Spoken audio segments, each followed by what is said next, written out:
وہ پرچی جس پر میڈیسن لکھی تھی فریال کے ہاتھ میں دینے لگیں کہ مرحا کی خالہ نے اس ڈاکٹر سے پوچھا یہ کس چیز کی میڈیسنز ہیں؟ تو ڈاکٹر یکدم ہی گھبرا گئی، گھبراہٹ میں بولے گئے اس کے یہ ٹوٹے پھوٹے الفاظ پر سب ہی حیران تھے۔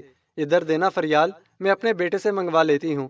فریال کی خالہ کو فریال اور اس کی بلائی ہوئی ڈاکٹر پر بالکل بھی یقین نہیں تھا۔ تب ہی وہ پرچی مانگنے لگیں جس پر میڈیسنز کے نام لکھے تھے۔ ارے نہیں نہیں، اگر ضرورت پڑی تو دے دیجئے گا، ورنہ ورنہ رہنے دیجئے ورنہ رہنے ورنہ رہنے دیجئے گا، ڈاکٹر گھبراہٹ میں کہتی۔ یہ جا وہ جا اتنی تیزی سے گھر سے غائب ہوئی کہ سب ہی لوگوں کو اس ڈاکٹر کا رویہ کچھ عجیب سا لگا۔ مرحا کی خالہ کیا کہہ سکتی تھیں، ایک گہری سانس لے کر رہ گئیں۔ تب ہی انہوں نے اپنے چھوٹے بیٹے کی موجودگی میں فیصل اور فریال سے کہا کہ وہ خود مرحا کو ڈاکٹر کے پاس چیک اپ کے لیے لے کر جانا چاہتی ہیں۔ تو فیصل نے کوئی اعتراض نہیں کیا، جس پر مرحا کی خالہ کا دل کچھ مطمئن ہوا۔ اور ایک اور بات، اور ان کی اس بات پر فیصل نے تو کوئی اعتراض نہیں کیا، مگر فریال کے چہرے سے صاف ظاہر تھا کہ اسے مرحا کی خالہ کی یہ بات کچھ اچھی نہیں لگی تھی، اور فریال کے ناگواری کے تاثرات ان سے چھپ نہیں سکے تھے، مگر انہیں اس وقت صرف اور صرف مرحا کی فکر تھی۔ اسی لیے فریال کے اس رویے کو انہوں نے یکسر نظر انداز کر دیا۔ مرحا بے ہوشی میں بھی سسکنے لگتی تھی۔ اس کی یہ حالت دیکھ کر اس کی خالہ مزید پریشان ہو گئیں، اور جب سب چلے گئے تو وہ دروازہ بند کر کے بہت روئیں۔ مرحا کی امی نے مرنے سے پہلے ان سے وعدہ لیا تھا کہ میرے بعد میری بیٹی کا خیال رکھنا، اور انہوں نے بھی اپنی بہن کو تسلی دی تھی کہ جب تک میں زندہ رہوں مرحا کا خیال رکھوں گی، مگر وہ نہیں جانتی تھی کہ مرحا پر اتنی بڑی آزمائشیں آنے والی تھیں۔ اب انہوں نے سوچ لیا تھا کہ وہ مرحا کی عدت پوری ہوتے ہی مرحا کی شادی اپنے بیٹے سے کر دیں گی، اور یہ سب سوچ کر وہ کچھ پرسکون ہو گئی تھیں۔ ناظرین گرامی، پہلی محبت ناول ڈرامہ سیریل کے دلچسپ موڑ میں آگے ایک اور فیملی کا اضافہ ہوا، جس کی تفصیل آپ کو آئندہ ایک ساتھ میں ملتی رہیں گی۔ اچھا بس بھی کرو زمل، جاؤ ناشتہ بناؤ، پھوپھو کو بلا کر لاؤ، ہم ساتھ میں ناشتہ کریں گے، حماد نے زمل سے الگ ہوتے ہوئے کہا تو وہ کچن کی طرف بڑھ گئی۔ آج اتوار کا دن تھا، حماد نے آج سارا دن گھر میں ہی گزارنا تھا۔ وہ موبائل پر گیم کھیل رہا تھا، تبھی اس کا موبائل بجا۔ پتہ نہیں کون تھا دوسری طرف، مگر جو بھی تھا اس نے کوئی اچھی خبر نہیں سنائی۔ شاید اسی لیے حماد پریشان ہو گیا تھا۔ فون بند کر کے پھوپھو کے پاس آیا، پھوپھو کو پکارا تو وہ اسے پریشان دیکھ کر خود بھی پریشان ہو گئیں۔ کیا ہوا حماد، خیریت؟ وہ سوالیہ نظروں سے حماد کو دیکھنے لگیں۔ پھوپھو، وہ اگر آپ کو یاد ہو ہمارے محلے میں احتشام لوگ رہتے تھے، پھر انہوں نے اپنا گھر بنا لیا تھا تو وہ یہاں سے چلے گئے تھے۔ احتشام تو میرا دوست بھی تھا۔ وہ پھوپھو کو یاد دلا رہا تھا۔ انیسہ بیگم کو اب بھی کچھ یاد نہیں آ رہا تھا، وہی جس کے بابا کے انتقال پر آپ بھی گئی تھی۔ حماد انہیں سب تفصیل بتانے لگا۔ او اچھا، وہ لوگ سید تھے نا؟ اب انیسہ بیگم کو یاد آیا تو وہ حماد سے ان لوگوں کے بارے میں پوچھنے لگیں۔ محلے میں کہیں آنا جانا تو تھا نہیں، کوئی شادی یا فوتگی ہوتی تو وہاں چلی جاتی، اور اب تو احتشام کے والد کے انتقال کو بھی کافی عرصہ گزر چکا تھا، تو اسی لیے یاد نہیں آ رہا تھا۔ جی وہی لوگ۔ پتہ ہے پھپھو، احتشام آسٹریلیا شفٹ ہو گیا، اور وہ اس کا کوئی کلاس فیلو تھا، اس نے اسے پھنسا دیا اور خود بھاگ گیا۔ احتشام جیل میں ہے اب، اور مجھے کسی دوست نے بتایا کہ اس نے ابھی کچھ عرصہ پہلے اپنی بہن کی شادی کی تھی۔ اس کے شوہر کا انتقال ہو گیا ہے۔ پھوپھو میں تو جا رہا ہوں دوستوں کے ساتھ، آپ نے چلنا ہے تو بتا دیجئے گا، میں آپ کو بھی لے جاؤں گا، مگر اس وقت میرا جانا بہت ضروری ہے۔ مجھے بہت افسوس ہے، انتقال تو کل ہوا تھا، مگر جس وقت بھی انسان کو پتہ چل جائے اسی وقت تعزیت کے لیے چلے جانا چاہیے۔ حماد کو واقعی بہت دکھ ہوا تھا، کیونکہ کسی وقت میں احتشام اس کا بہت اچھا دوست تھا، مگر جب سے وہ لوگ یہاں سے چلے گئے تھے احتشام سے کم ہی ملاقات ہوئی تھی۔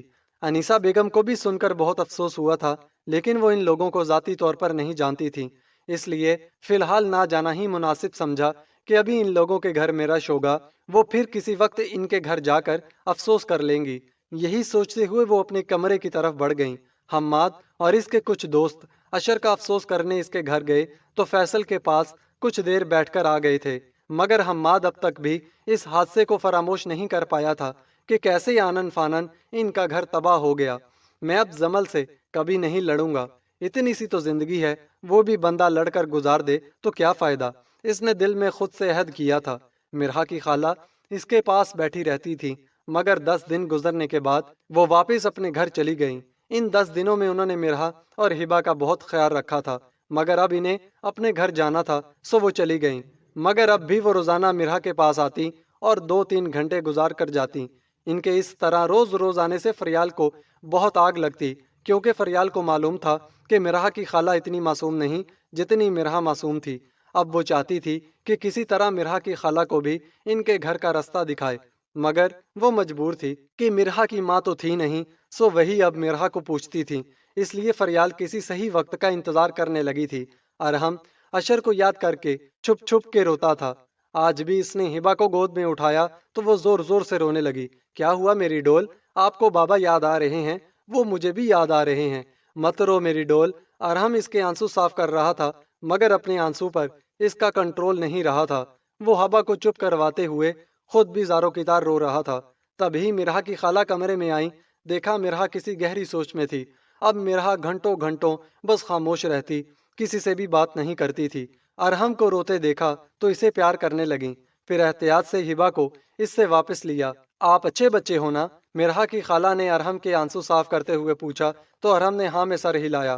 اچھے بچے تو بالکل نہیں روتے، آپ اس طرح رو گے تو ہبا بھی روئے گی نا؟ ان کے پوچھنے پر ارحم سر جھکا گیا۔ پرومس کرو کہ آئندہ آپ نہیں رو گے، مرہا کی خالہ نے ارحم سے کہا تو ارحم کی آنکھیں پھر سے بھیگنے لگیں۔ رہوں گا مگر ہیما کے سامنے نہیں۔ یہ کہتے ہوئے وہ بھاگتا ہوا اپنے کمرے سے نکل گیا۔ فیصل نے دیکھا کہ فریال کچن میں آ رہی تھی، تب ہی موقع غنیمت جان کر ارحم کے ہاتھ میں ایک کاغذ اور فائل تھما دی اور کہا کہ یہ مرہا چاچی کے ہاتھ میں دے آؤ۔ ارحم مرہا کے کمرے کی طرف جا رہا تھا تو فریال نے دیکھ لیا۔ ارحم ادھر آؤ۔ ماں کی آواز پر وہ فریال کے پاس آ گیا تھا۔ یہ کیا ہے، ادھر دو۔ فریال نے ارحم کے ہاتھ میں کاغذ اور فولڈر دیکھا تو جیسے پاگل ہو گئی۔ ابھی وہ ارحم کے ہاتھ سے فولڈر لیتی اس سے پہلے ہی فیصل چلائے تھے، فریال ہاتھ مت لگانا اسے، میرے بھائی کی امانت ہے۔ میں نے اپنے وعدے کے مطابق خود بھی اسے کھول کر نہیں دیکھا تو میں تمہیں اس بات کی کیسے اجازت دے سکتا ہوں کہ تم اسے کھولو؟ فریال فیصل کی بات کو نظر انداز کرتے ہوئے فولڈ کاغذ کو کھولنے لگی تو فوراً ہی فیصل نے فریال کے ہاتھ سے وہ کاغذ اور فولڈر لیتے ہوئے ارحم کو دیے اور کہا کہ اب جلدی سے دے کر آؤ۔ ارحم بھی لے کر مرہا کے کمرے میں چلا گیا، لیکن فریال کا غصہ کم ہی نہیں ہو رہا تھا۔ آپ کیوں اس کی اتنی ساڑ لے رہے ہیں؟ اب اس بھائی کی بیوہ کے سامنے اپنی بیوی بری لگنے لگی ہے۔ فریال زبان سے زہر اگلنے لگی۔ چپ ہو جاؤ فریال۔ فیصل کی آنکھیں غصے سے سرخ ہو چکی تھیں۔ کیوں چپ ہو جاؤں؟ وہ اتنی اچھی لگ رہی ہے کہ مجھ سے چھپ چھپ کر اسے لیٹر بھجوا رہے ہیں، میری آنکھوں میں دھول جھونک رہے ہیں۔ بھائی کیا مرا؟ اس کی بیوہ پر غلط نظر رکھنی شروع کر دی۔ اس سے پہلے فریال مزید کچھ کہتی، فیصل نے فریال کے گال پر ایک زناٹے دار تھپڑ رسید کیا تھا۔ بدتمیز عورت، کیا تم نہیں جانتی کہ میں نے تم سے کتنی محبت کی ہے؟ تم جیسی عورت کو بی جان کبھی اس گھر میں نہ لاتی، مگر میری خواہش پر انہوں نے تمہیں اس گھر کی بہو بنایا۔ کیا تمہیں میری محبت میں کبھی کوئی کھوٹ نظر آیا؟ جو یہ تم بکواس کر رہی ہو، جو کچھ تم نے میرے بارے میں کہا ہے نا، تو کان کھول کر سن لو کہ اگر میں نے یہی کام کرنا ہوتا نا تو میں کسی کوٹھے پر چلا جاتا اور ڈنکے کی چوٹ پر جاتا۔ میں مرد ہوں، کوئی میرا کچھ نہیں بگاڑ سکتا تھا، لیکن تمہیں میری شرافت راس نہیں آئی۔ فریال آج مجھے اس بات پر بہت افسوس ہے کہ میں نے تم جیسی عورت سے محبت کی۔ آج مجھے پتا چلا کہ بی جان تمہیں کیوں ناپسند کرتی تھی۔ وہ بالکل صحیح کہتی تھی کہ تم ایک بد فطرت عورت ہو، اور آج یہ کسی اور نے نہیں تم نے خود ثابت کر دیا۔ یہ کہتے ہوئے وہ کمرے سے باہر نکل گئے، لیکن فریال اپنے گال پر ہاتھ رکھے آنسو بہانے لگی۔ فیصل، تم نے مجھے بد فطرت کہا نا، اب میں تمہیں بد فطرت بن کر دکھاؤں گی، اور جس مرہا کی خاطر تم نے مجھے تھپڑ مارا، اس مرہا کو میں کہیں کا نہیں چھوڑوں گی۔ یہ میرا آپ سے وعدہ ہے فیصل۔ اور فریال اپنے وعدے سے کبھی نہیں مکرتی۔ یہ سب سوچتے ہوئے وہ خباثت سے مسکرا دی۔ فیصل نے فریال کو تھپڑ تو مار دیا، مگر وہ جانتے تھے کہ فریال اتنی آسانی سے پیچھے ہٹنے والی نہیں۔ پہلے تو بی جان تھی جنہوں نے اسے قابو میں رکھا ہوا تھا۔ فیصل کی غیر موجودگی میں بی جان فریال کو کھینچ کر رکھتی تھی۔ جس دن فیصل اور فریال کی شادی ہوئی تھی، اسی دن فیصل نے فریال اور بی جان کے سامنے بی جان سے کہہ دیا تھا کہ اگر آپ کو فریال کی کوئی بات بری لگے تو اسے اپنی بیٹی سمجھ کر اس کی رہنمائی کر سکتی ہیں، مجھے بتانے یا مجھ سے اجازت لینے کی کوئی ضرورت نہیں۔ اور فیصل کی اسی بات کی وجہ سے فریال نے نہ کبھی فیصل سے بی جان کی شکایت کی اور نہ ہی بی جان کے سامنے کبھی زبان کھولی۔ البتہ کبھی کبھی ہوشیاری کرنے کی کوشش کرتی، جس پر بی جان اسی وقت فریال کو آڑے ہاتھوں لے لیا کرتی، لیکن یہ سب بس اسی وقت تک تھا جب تک بی جان زندہ رہیں۔ جیسے ہی بی جان اس دنیا سے چلی گئیں، فریال نے اپنا اصل رنگ دکھانا شروع کر دیا۔ اب تو وہ اپنی باتوں سے بھی مرحا کے لیے کافی بیزاری ظاہر کرتی، جسے فیصل نظر انداز کر دیا کرتے۔ فیصل 2 گھنٹے بعد گھر واپس آئے۔ پہلے تو فریال نے اپنا موڈ خراب کر لیا، مگر جب دیکھا کہ فیصل نے اس کی طرف دیکھا بھی نہیں تو بہت چالاکی سے فیصل کے پاس آ کر بیٹھ گئی۔ مجھے معاف کر دیں فیصل، مجھ سے غلطی ہو گئی۔ روتے ہوئے فیصل سے معافی مانگنے لگی۔ غلطی؟ تم اسے غلطی کہتی ہو؟ تم نے بہتان لگایا ہے میرے کردار پر، کیچڑ اچھالا ہے۔ جانتی ہو بہتان لگانے کی کیا سزا ہے؟ اگر کوئی کسی پر بہتان لگائے اور اسے ثابت نہ کر سکے تو اس کے لیے 80 کوڑوں کی سزا ہے۔ اور سوچو اگر یہی بہتان میں تم پر لگاتا تو تمہارا کیا رد عمل ہوتا؟ فیصل کا چہرہ غصے کی وجہ سے سرخ ہو گیا تھا۔ میں آپ سے معافی مانگتی ہوں۔ فریال رونے لگی تو فیصل نے فریال کے ہاتھ پر اپنا ہاتھ رکھا۔ ٹھیک ہے، آئندہ ایسا نہیں ہونا چاہیے، ورنہ اچھا نہیں ہوگا۔ یہ کہتے ہی وہ فریش ہونے واش روم کی طرف بڑھ گئے۔ جس وقت ارحم فائل لے کر گیا، مرحا نماز پڑھ رہی تھی۔ جب نماز پڑھ کر فارغ ہوئی تو ارحم نے مرحا کو فائل اور وہ کاغذ پکڑایا تھا، مگر مرحا کو کچھ سمجھ نہیں آئی تھی۔ اس نے وہ دونوں چیزیں وہی سائڈ ٹیبل پر رکھ دیں، کیونکہ ارحم نے مرحا سے کچھ بھی نہیں کہا، اور آج کل مرحا ویسے بھی اپنی ہوش و حواس میں کہاں تھی جو یہ سوچتی کہ یہ فائل اور کاغذ ارحم نے اسے کیوں دیے تھے۔ ارحم فائل مرحا کے حوالے کر کے وہیں ہبا کے پاس بیٹھ گیا۔ تبھی ہبا رونے لگی تو مرحا نے اسے اٹھا لیا اور پھر ارحم مرحا سے ہبا کے بارے میں باتیں کرنے لگی۔ مرحا ارحم کی باتیں سن کر بس ہوں ہاں میں جواب دے دیا کرتی، اور ارحم اسی پر خوش ہو جاتا کہ چاچی اس سے بات کرتی تھی۔ اور اس دن کے بعد وہ فائل اور وہ کاغذ نہ جانے کہاں چلے گئے، کسی کو اس کا کچھ پتہ ہی نہیں چلا۔ اشر کو گزرے 3 مہینے گزر چکے تھے، مگر مرحا کی حالت اب بھی کچھ صحیح نہیں تھی۔ لیکن مرحا کی خالہ نے اب تک اس کا ساتھ نہیں چھوڑا تھا۔ وہ روزانہ آ جاتی اور پورا دن یہی گزارتی۔ وہ اپنا اور مرحا کا کھانا ساتھ لے کر آتی۔ وہ نہیں چاہتی تھی کہ وہ کسی پر بوجھ بنے۔ شروع میں تو فریال نے منع کرنا چاہا، مگر مرحا کی خالہ کے اصرار پر فریال نے سوچا کہ چلو اچھا ہی ہے، میں نے کوئی مرحا اور اس کے خاندان کی خدمت کرنے کا ٹھیکہ تو نہیں لیا ہوا جو میں ان کو کھانے بنا بنا کر کھلاؤں۔ خالہ روزانہ صبح 10 بجے آتی اور شام 8 بجے چلی جاتی، اور اس دوران وہ ہبا کو بھی بہت توجہ دیتی۔ ہبا کو نہلاتی، اس کی مالش کرتی، اسے فیڈر پلاتی اور اسے سنبھالتی، اور اکثر مرحا کے بالوں میں تیل لگا کر کنگھی کر دیا کرتی کہ مرحا پہلے اپنے بالوں کا جتنا خیال رکھتی تھی اب تو اسے ہوش ہی نہیں رہا تھا۔ مرحا کو بس کچھ پتا تھا تو وہ بس نماز کا۔ جیسے ہی اذان ہوتی وہ وضو کرتی اور نماز ادا کرتی۔ بعض اوقات وہ ہبا کو بھی اگنور کر دیتی۔ تبھی اس کی خالہ نے ایک ماہر نفسیات سے اس کا علاج شروع کروایا تھا، اور اب مرحا کی ذہنی حالت کافی حد تک بہتر ہو گئی تھی، مگر اب بھی وہ اکثر نیند میں ڈر کر اٹھ جاتی۔ خالہ بھی اسے بہت پیار سے سمجھاتی، اور ارحم بھی ہر وقت مرحا سے باتیں کیا کرتا۔ ارحم اور خالہ کی وجہ سے مرحا کی حالت کافی بہتر ہونے لگی تھی۔ اب یہ وقت تھا کہ وہ مرحا سے اپنے بیٹے کے رشتے کی بات کرتی، مگر وہ چاہتی تھی کہ پہلے مرحا کی عدت پوری ہو جائے، پھر وہ مرحا سے اس بارے میں بات کریں گی، کیونکہ وہ اپنے بیٹے سے اس بارے میں پہلے ہی بات کر چکی تھیں، جس پر ان کے بیٹے کو کوئی اعتراض نہیں تھا۔ ابھی مرحا کی عدت پوری ہونے میں 2 دن باقی تھے کہ خالہ کو اپنے جیٹ کے انتقال کی وجہ سے اسلام آباد جانا پڑا۔ اب تو مرحا اپنا خیال خود رکھ سکتی تھی۔ تبھی وہ مطمئن ہو گئیں اور مرحا کو سمجھایا کہ میری غیر موجودگی میں اپنا اور ہبا کا بہت خیال رکھنا۔ البتہ انہوں نے فریال کو اس بارے میں کچھ نہیں بتایا کہ وہ پہلے سے کوئی نہ کوئی منصوبہ بنا لے گی۔ فریال سے بس اتنا کہا کہ ہو سکتا ہے کہ میں کل نہ آؤں تو آپ مرحا کا خیال رکھنا، جس پر وہ بمشکل مسکرا سکی۔ فیصل، میں اس کی خدمتیں نہیں کر سکتی، مجھے نہیں پتا، اسے گھر سے فارغ کریں، ورنہ یہ مکان کا دعویٰ کر دے گی اور ہمیں اس گھر سے نکلنا پڑے گا۔ آپ سوچ لیں، بھلے سے فریال کے تعویذ کام نہیں کر رہے تھے، مگر زبان تو بہت کام دکھا دیتی تھی، سو وہ اپنی اسی تیز زبان کے جوہر دکھا رہی تھی۔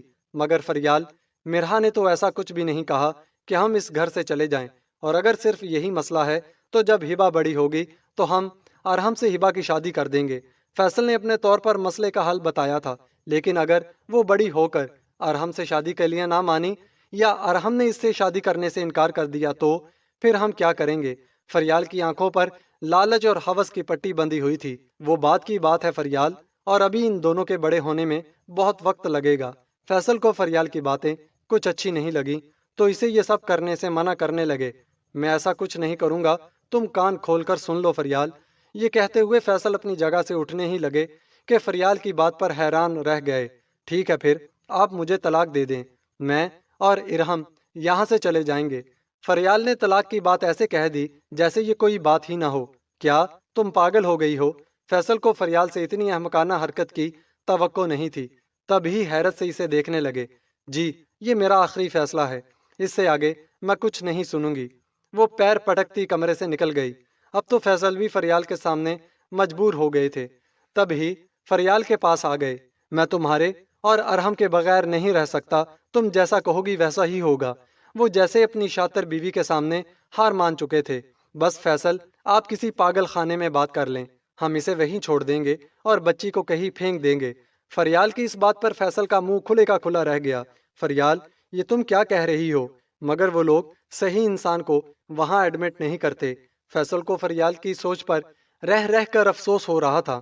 فیصل پیسہ جو ہے نا وہ بڑی بڑی ہستیوں کا منہ بند کر دیتا ہے، ان کا منہ بند کرنے کے لیے تھوڑا بہت پیسہ کھلا دیجئے گا۔ فریال ایسے کہہ رہی تھی کہ جیسے یہ کوئی بہت چھوٹی سی بات ہو، لیکن ہم اسے وہاں لے کر کیسے جائیں گے؟ فیصل اب بھی فریال کی سوچ پر حیران تھے۔ وہ میں آپ کو بتاؤں گی، ہم مرحا کو پاگل خانے نہیں لے جائیں گے، اس کے گھر لے جائیں گے جو اس پاگل خانے میں کام کرتا ہو، اور ایسے بندے کا پتہ آپ لگائیں گے۔ بہتر یہی ہے کہ وہ عورت ہو تو زیادہ آسانی رہے گی۔ فریال اپنی شاطرانہ چالیں چل رہی تھی۔ اچھا ٹھیک ہے میں پتہ کرتا ہوں، لیکن مرحا کی خالہ، فیصل کو اب فکر ہوئی کہ مرحا کی خالہ تو روزانہ آتی تھی، وہ آ گئیں اور مرحا کا پوچھ لیا تو وہ لوگ کیا جواب دیں گے؟ بڑی چالاک بنتی ہیں۔ مرحا سے کہہ رہی تھیں کہ وہ اپنے جیٹ کی فوتگی پر جا رہی تھیں اور 1 ہفتے بعد آئیں گی۔ میں تو چائے دینے کے لیے گئی تھی تو میں نے سن لیا، اور دیکھے ذرا مجھ سے جھوٹ بولا کہ کل نہیں آؤں گی، مرحا کا خیال رکھنا۔ فریال منہ ٹیڑھا کر کے بتانے لگی، اور بچی کو کیوں پھینکیں، اس کا کیا قصور ہے؟ فیصل کو اپنی بیوی کی اس گھٹیا سوچ پر افسوس ہو رہا تھا، مگر وہ اب اس کی ہر بات ماننے پر مجبور تھے کہ وہ ارحم کے بنا نہیں رہ سکتے تھے۔ مرحا قرآن مجید کی تلاوت کر رہی تھی، تبھی فریال بھابی کمرے میں آئی تھی۔ مرحا تمہاری عدت پوری ہو گئی ہے تو اسی سلسلے میں میری ایک دور کی کزن نے تمہاری دعوت کی ہے۔ وہ مرحا کو اپنی باتوں کے چنگل میں پھنسا رہی تھی۔ نہیں مجھے کہیں نہیں جانا، آپ لوگ چلے جائیں، میری طرف سے معذرت کر لیجئے گا، مجھے اب کہیں بھی جانا اچھا نہیں لگتا۔ مرحا اب گھر میں ہی رہنا چاہتی تھی، اسی لیے انکار کر دیا۔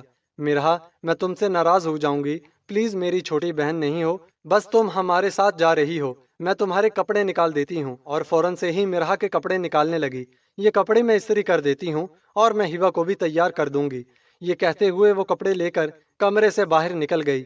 آج وہ بہت خوش تھی کہ اس کے کیے گئے تعویذوں سے وہ کامیاب ہو گئی، مگر وہ نہیں جانتی تھی کہ اب تک جو کچھ بھی ہوا وہ تو صرف اللہ کے حکم سے ہوا تھا۔ تعویذ کر کے تو اس نے صرف اور صرف اپنے گناہوں میں اضافہ کیا تھا۔ فریال بھابی ہم کہاں جا رہے ہیں؟ مرحا کو راستے کی سمجھ نہیں آ رہی تھی، تب ہی مرحا نے فریال بھابی سے پوچھا، ارے بتایا تو تھا کہ میری دور کی کزن ہے، ان کے گھر جا رہے ہیں۔ فریال نے آنکھیں گھماتے اسے بتایا، اچھا یہ کون سی جگہ ہے؟ میں پہلے یہاں کبھی نہیں آئی نا، اسی لیے پوچھ رہی تھی۔ مرحا کو جانے کیوں ان نئے راستوں کو دیکھ کر خوف محسوس ہو رہا تھا۔ او ہو مرحا تم تو ایسے ہی پریشان ہو رہی ہو جیسے تم نے اکیلے یہاں سے واپس جانا ہو۔ فکر مت کرو، ہم تمہیں اپنے ساتھ ہی واپس لے کر جائیں گے۔ تم تو بالکل بچوں کی طرح پریشان ہو جاتی ہو، اب تو ایک بیٹی کی ماں ہو، بہادر بنو ورنہ ڈر ڈر کر ہی مر جاؤ گی۔ فریال کے لہجے میں طنز تھا جو کہ مرحا کو صاف محسوس ہو رہا تھا، مگر وہ ڈری سہمی سی لڑکی اسے بھلا کیا جواب دیتی؟ وہ تو انہی لوگوں کے رحم و کرم پر تھی۔ نہیں میں نے تو ویسے ہی پوچھا۔ مرحا باہر کی طرف دیکھتے ہوئے ان راستوں کو سمجھنے کی کوشش کر رہی تھی جہاں سے وہ لوگ گزر رہے تھے۔ مرحا کی آنکھ کھولی تو وہ ایک کشادہ ہال نما کمرے میں بیڈ پر لیٹی تھی۔ یکدم ہی اٹھی، پھر یاد آیا کہ ہبا اس کے ساتھ نہیں تھی۔ ہبا ہبا آ میری جان، میری بچی کہاں چلی گئی؟ میری ہبا کو مجھ سے کون لے گیا؟ فریال بھابی کہاں ہیں؟ فیصل بھائی مجھے یہاں کیوں چھوڑ دیا؟ میری بچی کو مجھ سے کیوں چھین لیا؟ میں کیا کروں گی اس کے بنا؟ کوئی ہے؟ وہ پاگلوں کی طرح چیخ رہی تھی۔ تب ہی لگ بھگ 25 سال کی ایک لڑکی کمرے میں داخل ہوئی تھی۔ اب تمہارے لیے یہی بہتر ہے کہ تم سب کچھ بھول جاؤ، اپنا نام بھی۔